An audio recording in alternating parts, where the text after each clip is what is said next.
रूस के राष्ट्रपति व्लादिमीर पुतिन 4 दिसंबर की शाम को दिल्ली पहुंच रहे हैं।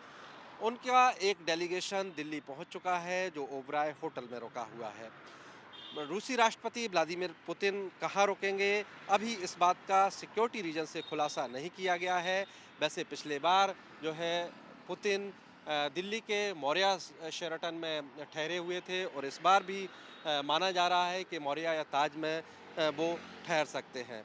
उनकी ये राजकीय यात्रा है। पहले दिन प्रधानमंत्री नरेंद्र मोदी उनके लिए जो है अपने आवास पर उनके लिए डिनर का आयोजन करेंगे और इसके बाद अगले दिन 5 दिसंबर को जो है राष्ट्रपति भवन में उनके लिए कार्यक्रम है। बहरहाल दिल्ली में उनका जो सुरक्षा दस्ता है वो भी पहुंच चुका है। जो उनके डेलीगेशन का पहला पार्ट है, पहला हिस्सा है जो डेलीगेशन का, वो भी पहुंच चुका है और दिल्ली में पूरी तैयारियां हैं।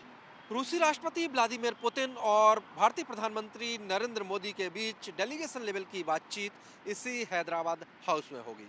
5 दिसंबर को तकरीबन 11 बजे ये बातचीत शुरू होगी, जिसमें कई महत्वपूर्ण समझौते होने की संभावना है, जिसमें ट्रेड, एनर्जी और डिफेंस को लेकर महत्वपूर्ण समझौते हो सकते हैं। सबसे बड़ी बात यह है कि जो छोटे परमाणु रिएक्टर हैं, इसको लेकर भी रूस और भारत के बीच समझौता हो सकता है। क्रेमलिन के प्रवक्ता ने इस बात के संकेत दिए हैं कि जो छोटे रिएक्टर की टेक्नोलॉजी है, वो टेक्नोलॉजी भारत के साथ साझा करने के लिए रूस तैयार है, जिसमें 300 मेगावाट तक की बिजली जो है उसका उत्पादन हो सकता है। इस बातचीत पर पूरी दुनिया भर की निगाहें रहेंगी, क्योंकि मोदी पुतिन की मुलाकात ऐसे वक्त में हो रही है जब रूस यूक्रेन युद्ध लगातार बीते 3 वर्ष से चल रहा है और पूरी दुनिया इस युद्ध को रोकने में भारतीय भूमिका देख रही है, तलाश रही है। कई वर्षों से यूरोप और अमेरिका समेत कई देश भारत की भूमिका इसमें चाहते हैं कि ये युद्ध रोकने में भारत मदद करे, रूस के साथ अपने रिश्तों का इस्तेमाल करके रूस पर दबाव डाले।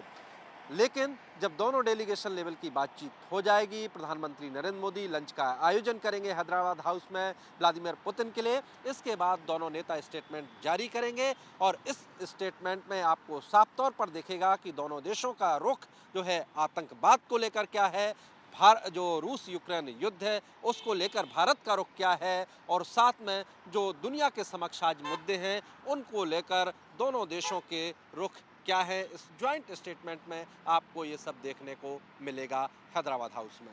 रूसी राष्ट्रपति व्लादिमीर पुतिन प्रधानमंत्री नरेंद्र मोदी के आमंत्रण पर राजकीय यात्रा पर आ रहे हैं।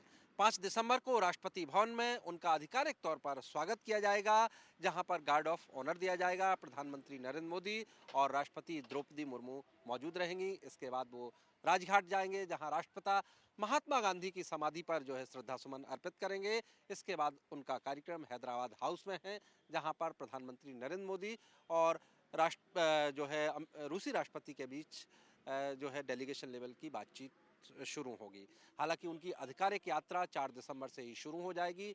शाम को जब 4 दिसंबर को वो दिल्ली पहुंचेंगे, तो पहुंचने के बाद सीधे प्रधानमंत्री नरेंद्र मोदी के आधिकारिक आवास 7 लोक कल्याण मार्ग पर जाएंगे, जहां पर प्रधानमंत्री नरेंद्र मोदी ने रूसी राष्ट्रपति के लिए एक खास डिनर का आयोजन किया है। उस डिनर में पुतिन शामिल होंगे और इसके बाद उनके बाकी के कार्यक्रम 5 दिसंबर को है और 5 दिसंबर को उनके कार्यक्रम की शुरुआत इसी राष्ट्रपति भवन से होगी।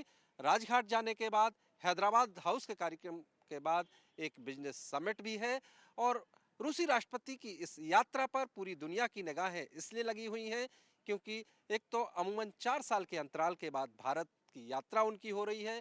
दूसरी महत्वपूर्ण बात कि जब रूस और यूक्रेन संघर्ष चल रहा है, ऐसे वक्त में वो भारत यात्रा कर रहे हैं और पूरी दुनिया, खासतौर से यूरोप और अमेरिका, यूक्रेन संघर्ष रोकने में भारत की भूमिका तलाश रहा है और भारत से बार बार कह रहा है कि वो रूस के साथ अपने नज़दीकी संबंधों का उपयोग करके रूस पर दबाव बनाए, जिससे रूस यूक्रेन युद्ध रुके और शांति हो। यही वजह है कि रूसी राष्ट्रपति की इस यात्रा पर पूरी दुनिया भर की निगाहें हैं।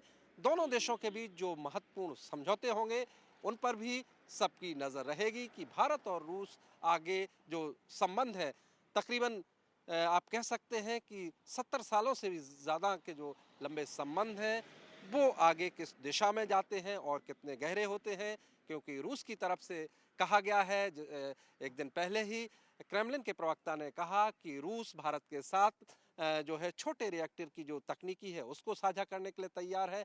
साथ ही इस यात्रा में Su-57 यानी सुखोई 57 जो फाइटर जेट है उसको लेकर भी समझौता होने की संभावना है। और दूसरी महत्वपूर्ण बात डिफेंस को लेकर, जो S-400 एयर डिफेंस सिस्टम है उसको लेकर भी और एग्रीमेंट हो सकता है, क्योंकि भारत S-400 की जो बकाया डिलीवरी है उसको उस डिलीवरी को भी जल्दी चाहता है। तो कुल मिला के आप ये कह सकते हैं कि भारत और रूस के बीच न सिर्फ व्यापार, ऊर्जा, बल्कि डिफेंस को लेकर भी नए एग्रीमेंट हो सकते हैं इस यात्रा के दौरान। यही वजह है कि इस यात्रा पर दुनिया भर की निगाहें लगी हुई हैं। रूसी राष्ट्रपति की ये यात्रा कितनी महत्वपूर्ण है इसका अंदाजा आप इसी बात से लगा सकते हैं कि उनके साथ एक बड़ा डेलीगेशन आ रहा है। 200 से ज़्यादा तो पत्रकारों का एक डेलीगेशन है। इसके अलावा 100 से ज़्यादा अधिकारी हैं जो उनके डेलीगेशन में आ चुके हैं, आ रहे हैं। जो उनके सुरक्षा घेरे में लगे सुरक्षाकर्मी हैं, उनका एक डेलीगेशन पहले ही दिल्ली पहुंच चुका है और उसने अपनी जो सुरक्षा घेरे के लिए तैयारियां हैं वो करनी शुरू कर दी हैं। हम आपको बता दें, राष्ट्रपति भवन से लेकर जहां रूसी राष्ट्रपति जिस होटल में ठहरे हैं वहां तक, एयरपोर्ट और हैदराबाद हाउस, इस पूरे आप कहें कि लुटियन जोन को एक बड़े हाई, आप कह सकते हैं हाई अलर्ट सिक्योरिटी घेरे में तब्दील कर दिया जाएगा 4 और 5 को, क्योंकि जिस तरह से रूसी राष्ट्रपति पर थ्रेट है उसको देखते हुए जो है 5 स्तरीय सुरक्षा घेरा तैयार किया गया है। इस सुरक्षा घेरे में तमाम केंद्रीय एजेंसियां और दिल्ली पुलिस रहेंगी और एक जो घेरा रहेगा वो रूसी राष्ट्रपति के साथ जो उनकी सुरक्षा चलती है उसका घेरा रहेगा। और इसमें जो डेलीगेशन है, डेलीगेशन के साथ ही जो उनके साथ रूसी राष्ट्रपति व्लादिमीर पुतिन के साथ जो उनकी गाड़ी चलती है, जो सिक्योरिटी इक्विपमेंट्स चलते हैं जिसमें हाई टेक्नोलॉजी वाला जैमर है और तमाम इक्विपमेंट्स हैं, वो भी जो है दिल्ली पहुंच चुके हैं। तो आप कुल मिला के कह सकते हैं कि रूसी राष्ट्रपति की इस यात्रा के लिए पूरी तैयारियां नई दिल्ली में चल रही हैं। रूसी जो सिक्योरिटी एजेंसियां हैं, उनके जो सुरक्षाकर्मी हैं वो भी दिल्ली पहुंच चुके हैं। डेलीगेशन का एक हिस्सा दिल्ली पहुंच चुका है। 4 तारीख को सुबह एक फ्लाइट आ रही है जिसमें डेलीगेशन का कुछ हिस्सा आ रहा है और 4 की शाम को रूसी राष्ट्रपति व्लादिमीर पुतिन जो है तकरीबन 6 से 7 बजे के आसपास उनके आने की संभावना है, दिल्ली पहुंचने की संभावना है। ब्रह्म प्रकाश दुबे, जी मीडिया, दिल्ली।